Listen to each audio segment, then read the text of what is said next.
Well, it is Sunday, March 13th, 2022.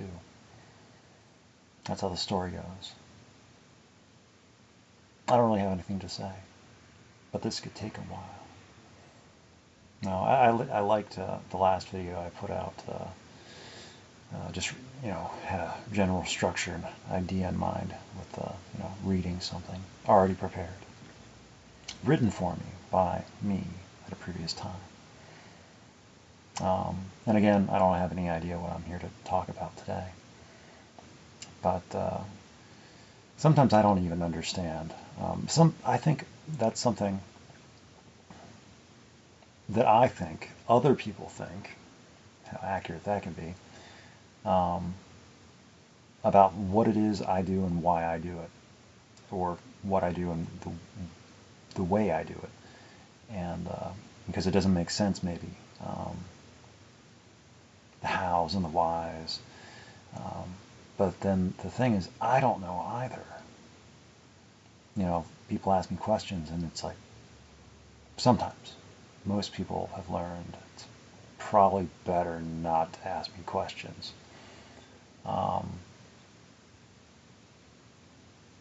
As I just have found ways to do things, not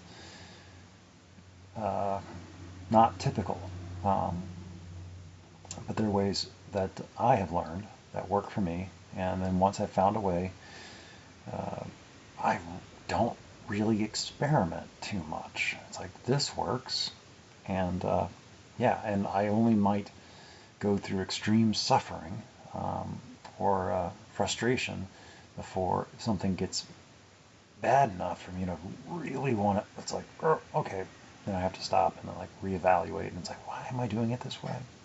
But first I have to notice that I am suffering, because sometimes I won't, and I'll just be getting self-traumatized by things, and it's like, why am I doing this again? Do I have to be doing these things again? For who am I doing these things, and what are they getting out of it, and what am I getting out of it? And maybe it's just mutually assured destruction, and or I don't know. But sometimes I just need to stop, and it's like, okay, stop, and then see what happens. Am I better or worse? So anyway, recently, and over the past year, I have been withdrawing from recovery-oriented, participating less in recovery meetings and culture, because I don't think much like other cultures, I've tried to adopt and tried to assimilate myself into. It just doesn't work. I think I belong. I try to belong. It feels like I don't belong, but I keep on trying to belong anyway because I want to. But then I just, I don't outgrow it. I just change. And I just notice that other people aren't changing. And it's just a constant influx of new people who just, they're at ground zero and just starting. And it's like, I don't know. And it's like the people, it's like, I just don't have much connection. And the attention I do get, it's not really the kind of attention I want, where it's like, no matter, it just feels like people just want more a lot of the time. They want, it's like my, whatever participation I already do is not enough. I need to do more because I'm missing out on all these things. And it's like, well, I've tried all these things that you mentioned, and I just found it to be completely stressful and more than what I can handle. And I don't like taking on, too much, because I just beat myself up over all the stuff that I can't control. And so it's like, if all this stuff is already out of my control and I can't, it's like, I don't want more. So, because then I'll feel more responsible for when things don't turn out right, things go badly, and bad things happen. So it's like, as far as like sponsorship and telling other people or suggesting to other people how it is a life in recovery, could be for them and how I did it. And it's like, yeah, I can do that. But I don't think what I did for me by my own participation in my own recovery and perseverance and ability, I don't think a lot of people can do it the way I did. I don't know how I did it the way I did it. So I can't really tell anybody else. My emotional intelligence or lack thereof or experience without goes hand in hand with my emotional sobriety. I don't have a lot of the hang-ups because I don't know about them. I'm ignorant of my ignorance of many things, and I just don't have the experience. So I thought the Tuesday night would be probably the last meeting I would give up in this area and be like, okay, this is my home group. This is the one I'm going to stick with till the end before I, go away. But no, it's the third to last, apparently. I just got pressed too much. That whole secretary business. It's like, no. And sure, I could have done it, but I didn't want to. It just interfered with my sleep. It's like I have to go to sleep and then wake up in the middle of the night, which is the middle of the night to me, and then go down there and be there and be a body, and then race home and try to wind down, sleep for another hour or two, and then go to work. My shift is 1 a.m. in the morning, by choice, because I like it, because I don't have to deal with customers. So I have less interaction with the human race. So it's like I'm making decisions to have to deal with people less. So it's like I don't feel the kinship and connection and of like, it's like I don't feel safer around recovery people versus around regular people. No, they're just all people, and I can get stressed out, and I don't feel more understood and more sympathy just because other people have suffered from addiction. It's like, did I suffer from addiction? Yes. But I don't know. And I guess that takes me back to other people's fears that they try to impress on me, project an attribute on me, assign me based on themselves and their insecurities, their experience. It's like I'm not them, and they have their own ghosts and demons and shadows and shades, and they might be terrified of them or scared, but I'm not scared of their ghosts. I have my own, and I've made friends. I have my own demons, and they're going to be with me. And I wouldn't say they're friends, but they don't hurt me like maybe they once did. They're just, along for the ride. So,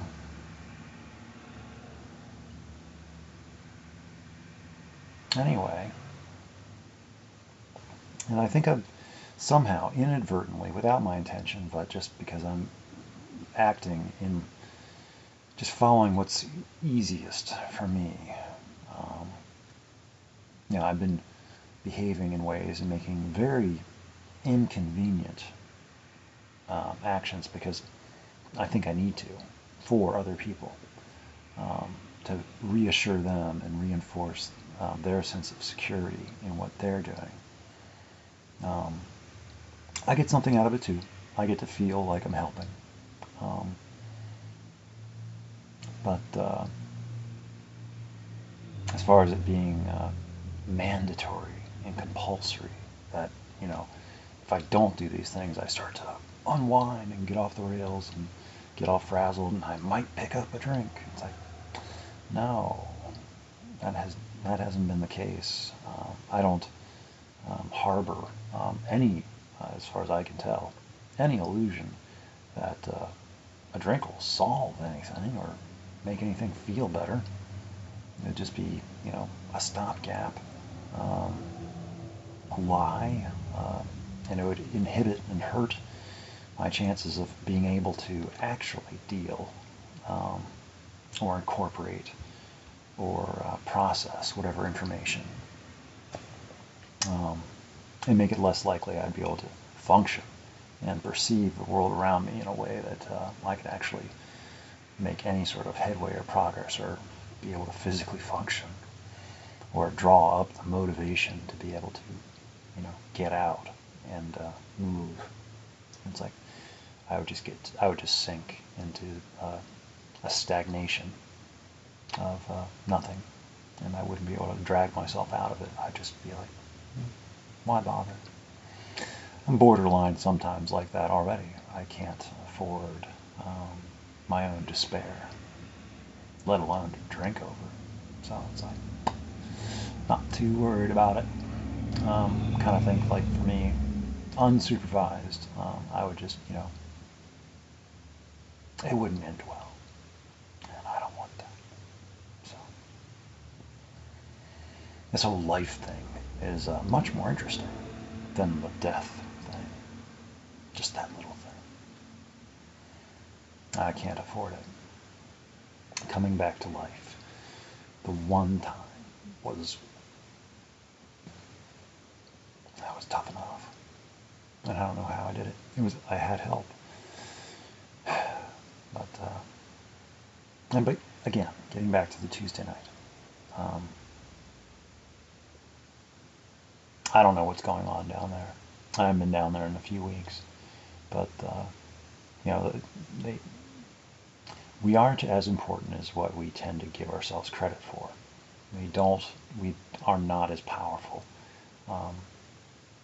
Because it's this vanity and ego that, things will fall apart if I'm not there, or, I'll be missed, and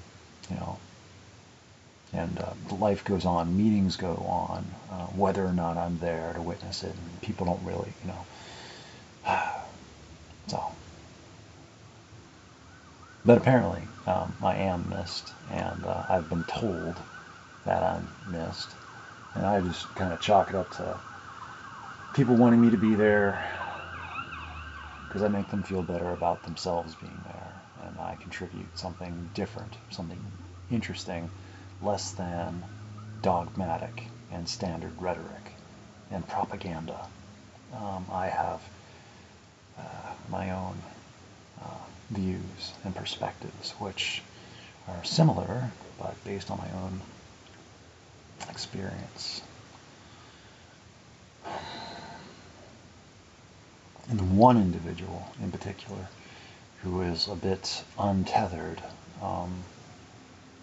who would rather, he may or may not think that he's in charge, and would, I don't know,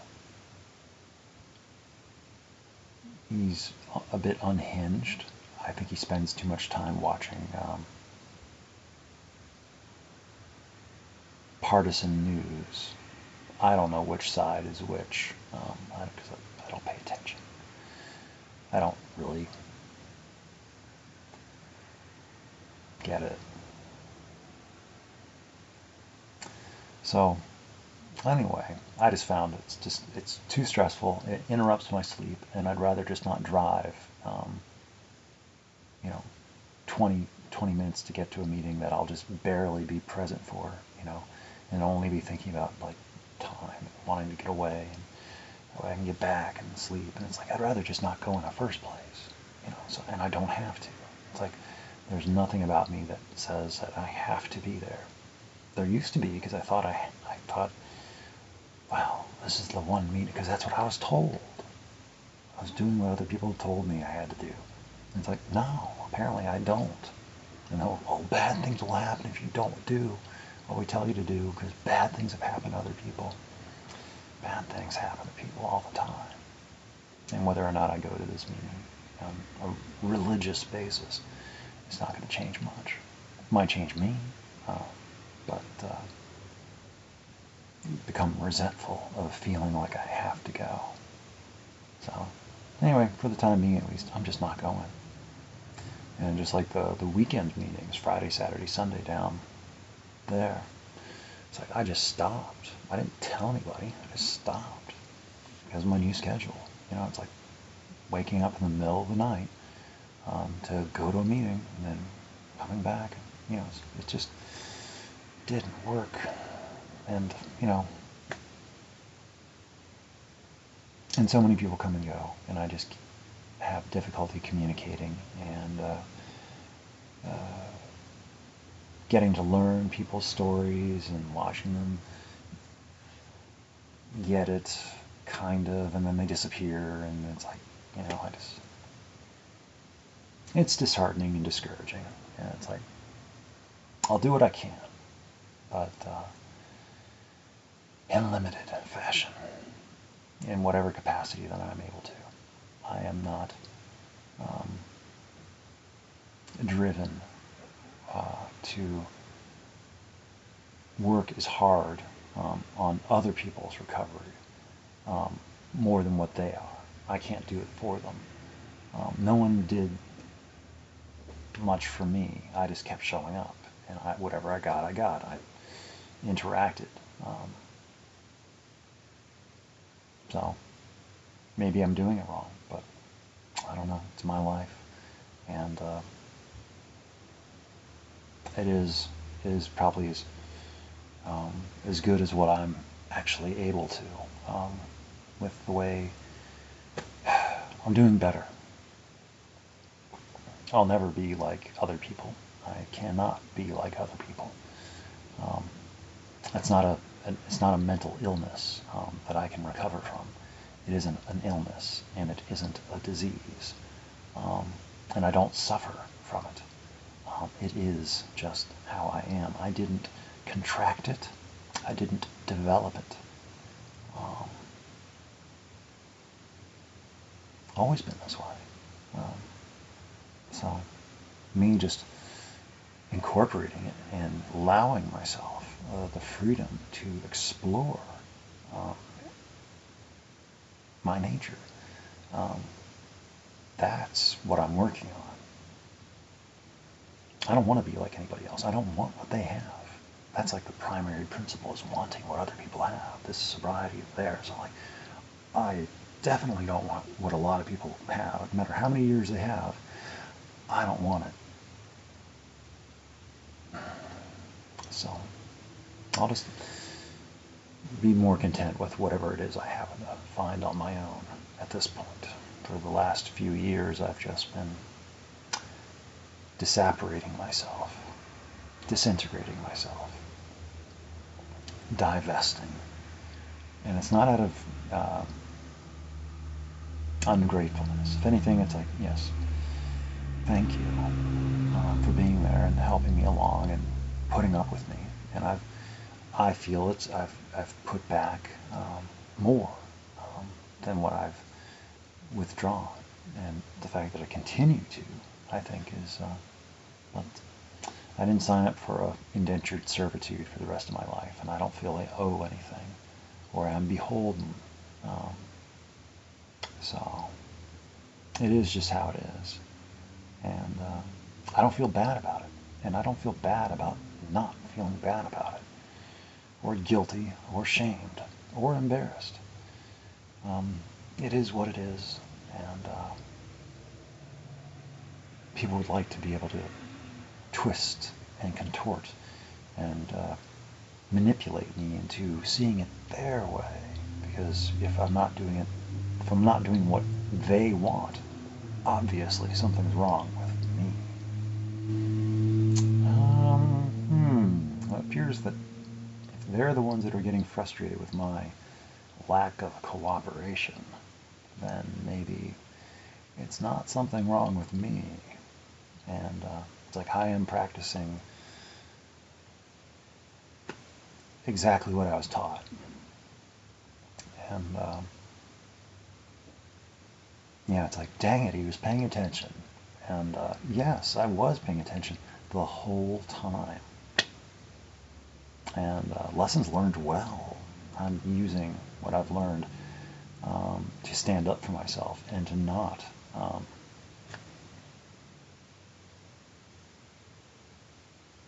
feel obligated to do things that I don't want to do. Bullied. So it's like, no.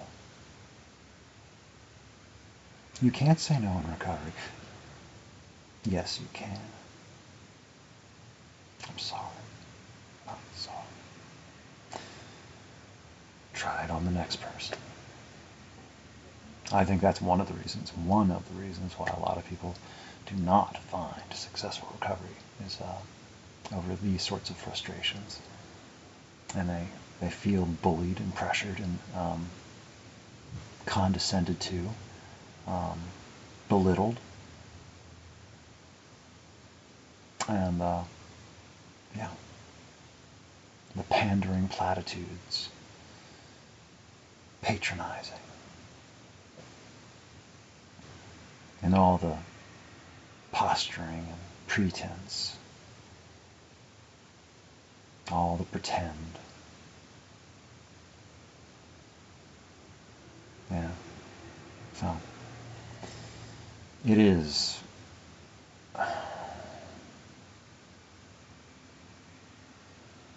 just another organization of people trying to make sense of a world that doesn't make sense. And they have found a bastion of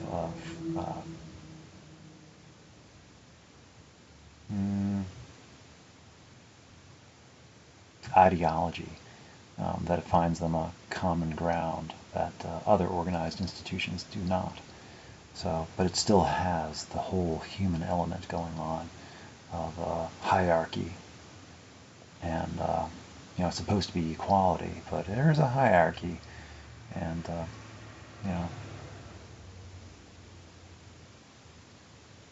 so.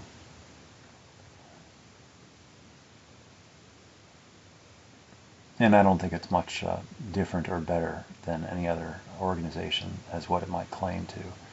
As it seems like every organization seems to feel like they're the ones that know the real truth about.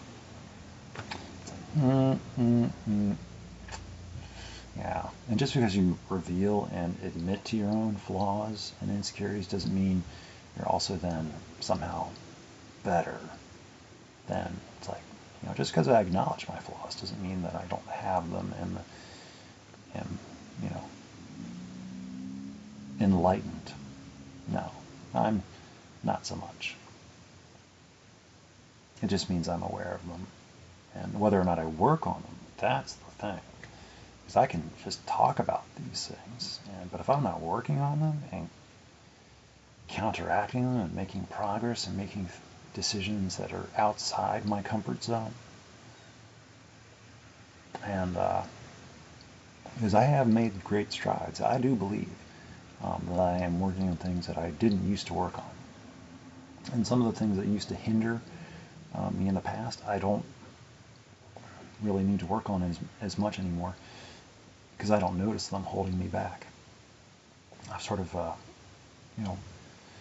gotten through things. I don't panic and turn away as quickly. I have found a different threshold, not a better threshold, a different threshold, and it takes a different amount of affinity to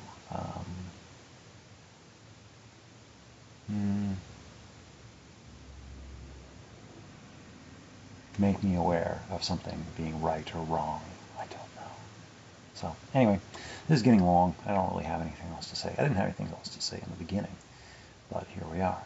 And no one watches these things anyway. And yeah. And for the record, yes, this is still my grandfather's shirt that I got in San Antonio when I was down there for the funeral in whatever year that was. I don't remember. I was there though. And the family went through his belongings and helped clean up the apartment. And this was an article of clothing that I liked. And it's my grandfather's shirt. So I take care of it. I keep track of it. And it's very simple. Like probably a $5 shirt at some thrift shop somewhere. Who knows how old it is. But anyway. I'm sure I have more to say, but I guess that's it for now. So I guess that's all I got. Until next time.